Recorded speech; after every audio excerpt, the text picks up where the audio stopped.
പണ്ട് ഞായറാഴ്ച രാവിലെ എണീക്കണം, സൺഡേ ക്ലാസ്സിൽ പോകണം. അപ്പോൾ രാവിലെ അമ്മച്ചി കുത്തിപ്പൊക്കി എണീപ്പിക്കും. കാരണം വെച്ചാൽ പള്ളി പോകണം. പിന്നെ എണീക്കുമ്പോൾ എല്ലാ ഞായറാഴ്ചയും പതിവ് തെറ്റിക്കാതെ ഈ പാട്ട് കേൾക്കാൻ പറ്റും ടിവിയിലകത്ത്. നാഥ നിന്നെ കാണാൻ, നിൻ പാദങ്ങൾ പുൽകാൻ, നിൻ കൃപയിൻ ആഴമറിയാൻ. നാഥ നിന്നെ കാണാൻ, നിൻ പാദങ്ങൾ പുൽകാൻ, നിൻ കൃപയിൻ ആഴമറിയാൻ. നിഷ്ഫലമാം ജീവിതങ്ങളെല്ലാം നിസ്തുലമായി പൂവണിഞ്ഞിടാൻ.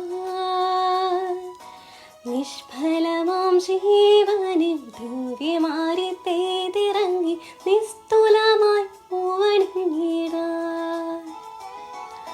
നാഥ നിന്നെ കാണാൻ, നിൻ പാദങ്ങൾ പുൽകാൻ, നിൻ കൃപയിൻ ആഴമറിയാൻ. നാഥ നിന്നെ കാണാൻ, നിൻ പാദങ്ങൾ പുൽകാൻ, നിൻ കൃപയിൻ ആഴ